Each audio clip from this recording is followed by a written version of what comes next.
Assalamualaikum warahmatullahi wabarakatuh.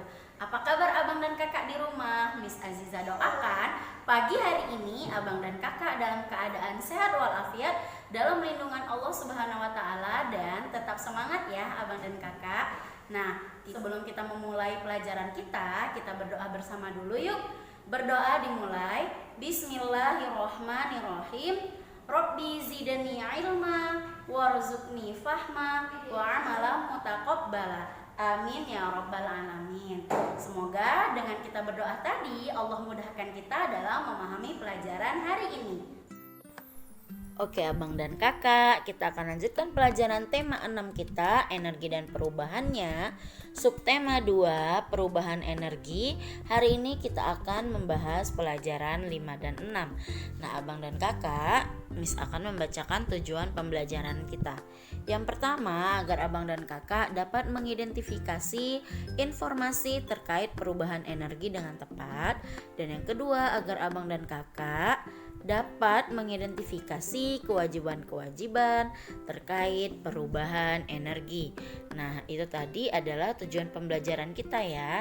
Nah, sekarang di sini ada sebuah teks yang mana teksnya akan Miss Aziza bacakan. Abang dan kakak perhatikan ya. Nah, siswa membutuhkan sarana belajar. Sarana itu diperlukan agar siswa dapat belajar dengan nyaman di sekolah. Siswa perlu ruang kelas yang bersih. Siswa perlu halaman untuk bermain dan berolahraga. Sekolah juga harus menyediakan energi listrik untuk keperluan belajar. Listrik untuk penerangan, listrik untuk menyediakan air, juga listrik untuk menghidupkan peralatan yang diperlukan selama belajar.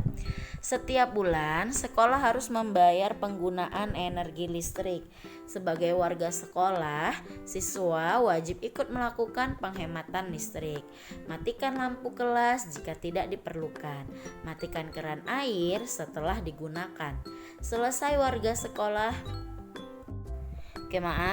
Sebagai warga sekolah yang baik, siswa wajib menunjukkan kepedulian atas penggunaan energi di sekolah.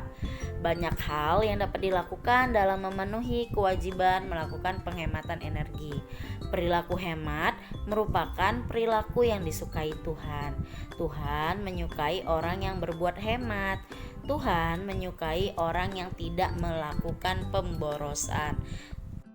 Nah, teks ini berisikan tentang kewajiban dan juga hak kita ya abang dan kakak sebagai murid di sekolah ya kan. Nah, kita mempunyai hak untuk mendapatkan sarana dan prasarana. Kita juga ya seperti di teks perlu halaman untuk bermain dan berolahraga ya. Kita memerlukan listrik ya kan untuk penerangan kelas, untuk menghidupkan air, alat-alat, tapi kita juga punya kewajiban untuk menghemat listrik ya. Kita juga punya kewajiban untuk matikan lampu kelas jika tidak diperlukan. Nah, kita harus menunjukkan bahwasanya kepedulian penggunaan energi di sekolah ya. Abang dan kakak, ingat ada hak pasti ada kewajiban. Kita harus melakukan dan melaksanakan kewajiban kita agar kita mendapatkan hak kita ya. Nah, Allah ya sudah menyuruh kita untuk tidak berboros-boros dan tidak hemat. Tapi Allah sangat menyukai orang-orang yang hemat dan orang-orang yang tidak melakukan pemborosan ya, seperti dalam Al-Qur'an ya. Nah, Allah mengatakan ya dalam Al-Qur'annya bahwasanya sesungguhnya Allah tidak menyukai orang yang berlebih-lebihan ya. Maksudnya adalah Allah itu tidak menyukai orang yang tidak hemat dan boros. Begitu ya abang dan kakak. Oke, kita perhatikan lagi nih. Sebagai warga sekolah yang baik, kalian memiliki kewajiban untuk menggunakan energi dengan baik. Berikut ini contoh perilaku yang menunjukkan kewajiban menggunakan energi dengan baik. Nah, kita akan menjawab bersama ya. Berikanlah tanda centang pada gambar yang sesuai sesuai, berikan tanda silang pada gambar yang tidak sesuai. Kira-kira gambar satu ini abang dan kakak ya. Ini gambar satu ini ya, ada yang dari kanan nih dan ada yang dari kiri. Nah, kira-kira gambar ini yang mana yang kira-kira menggunakan gambar ya yang menggunakan kewajiban menghemat energi. Nah, kira-kira yang kanan atau yang kiri? Iya, yang ini ya. Ini dia gambar yang sesuai. Kalau ini main-main keran air, airnya dibuang-buang, tidak sesuai. Nah, gambar nomor 2. Ya, gambar nomor 2 yang ini sesuai ya. Kalau yang ini tidak sesuai, tidak ada orang, tapi kipas anginnya menyala ya kan. Nah, itu tidak melakukan kewajiban menggunakan energi dengan baik atau yang dengan sesuai. Nah, yang ketiga, iya, mencoret-coret papan tulis ya, membuang-buang energi ya. Energinya tidak dipakai untuk baik. Dan yang ini menyiram tanaman, benar ya. Nah, itu tadi adalah contoh dari perilaku yang menunjukkan kewajiban menggunakan energi dengan baik.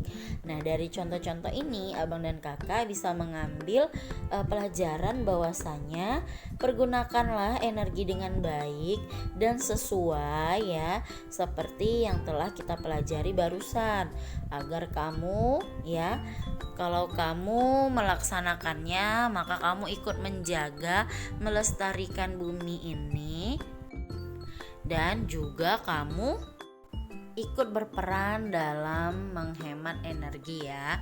Oke, abang dan kakak, kita lanjut. Nah, di sini juga ada teks yang mana bercerita tentang perubahan energi nih. Miss bacakan ya, perhatikan. Kita telah mempelajari bahwa perubahan energi selalu terjadi kapanpun dan dimanapun.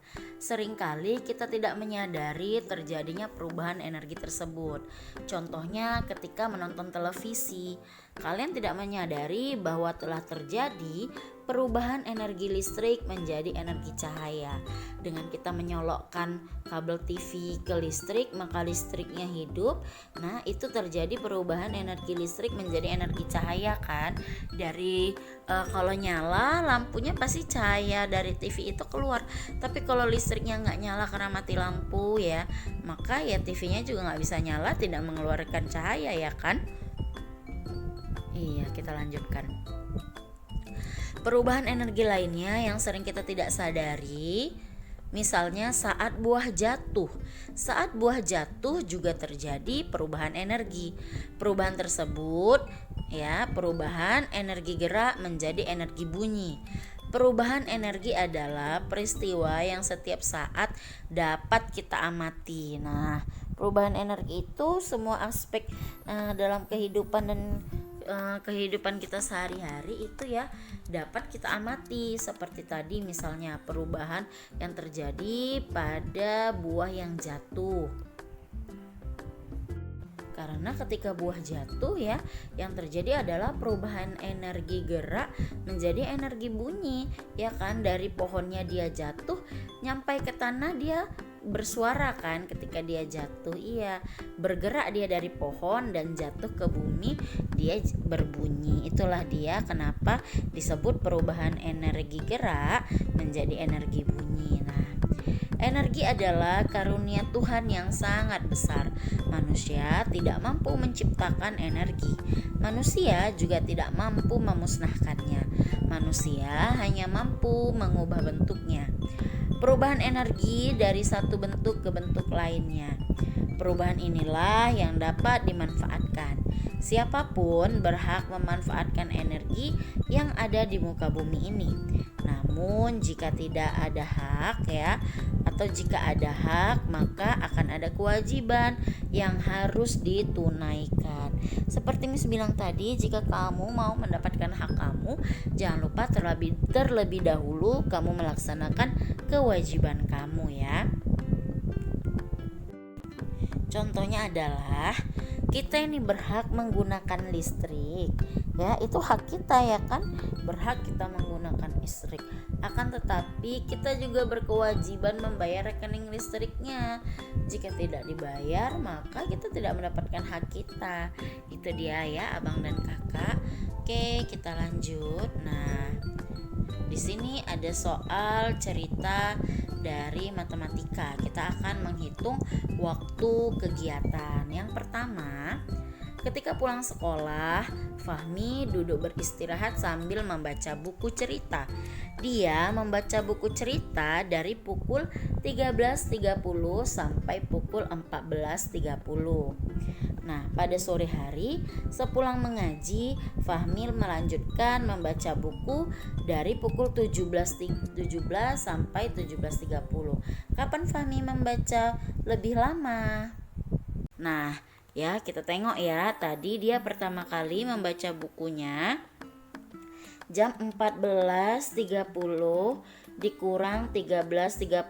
Kita mau mengetahui yang mana nih yang paling lama, yang ini atau yang ini lamanya si Fahmi membaca buku.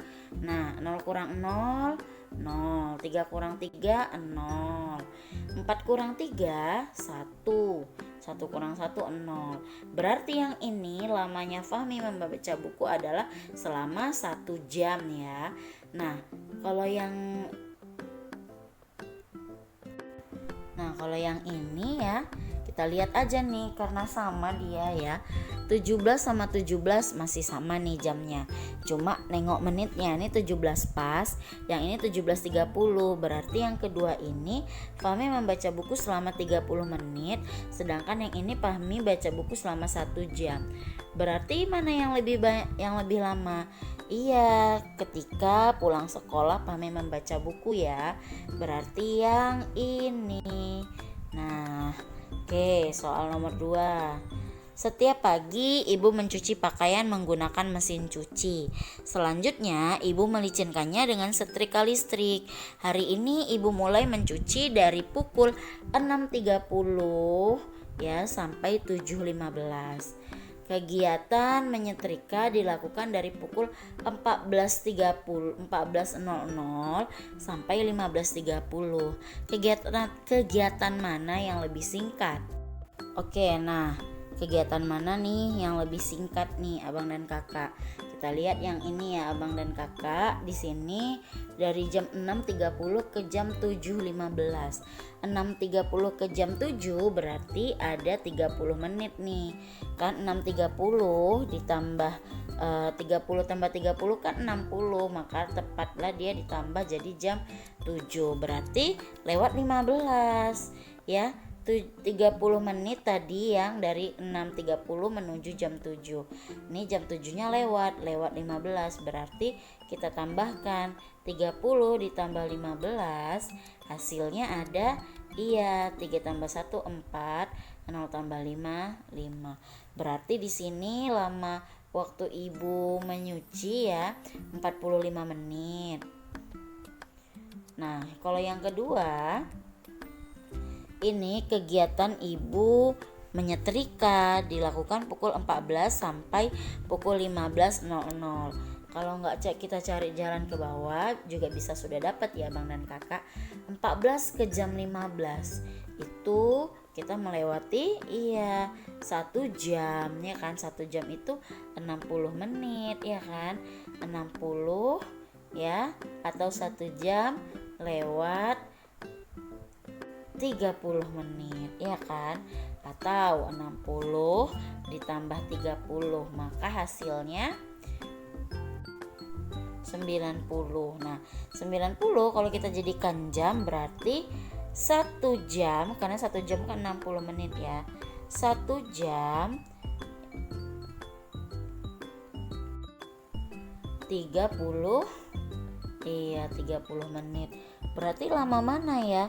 Ternyata ini 45 menit, yang bawah 1 jam 30 menit. Berarti Miss lamaan si ibu menyetrika Miss daripada ibu mencuci. Iya, seperti itu ya abang dan kakak cara menyelesaikannya. Nah, di sini ada tugas nih. tugasnya adalah abang dan kakak menuliskan hanya 2 ya tugasnya, tentang hak dan kewajiban terhadap pemanfaatan energi. Yang satu lagi abang dan kakak tugasnya membuatkan informasi tentang perubahan energi ya dalam kehidupan sehari-hari. Nah, ini abang dan kakak kerjakan lalu kirim ke Miss ya. Di sini sudah Miss kasihkan contohnya agar memudahkan kamu untuk mengerjakan soal tersebut. Ya, abang dan kakak. Semoga ya yang Miss sampaikan tadi menjadi ilmu yang berkah. Jangan lupa dikirimkan videonya kepada Miss Ajijah ya. Oke abang dan kakak, sampai di sini pembelajaran tematik kita pada pagi hari ini. Miss harapkan dan Miss doakan semoga apa yang Miss sampaikan tadi menjadi ilmu yang berkah untuk kalian dan bermanfaat ya. Miss akhiri dengan lafaz hamdalah, alhamdulillahirobbilalamin, dan assalamualaikum warahmatullahi wabarakatuh. Dadah.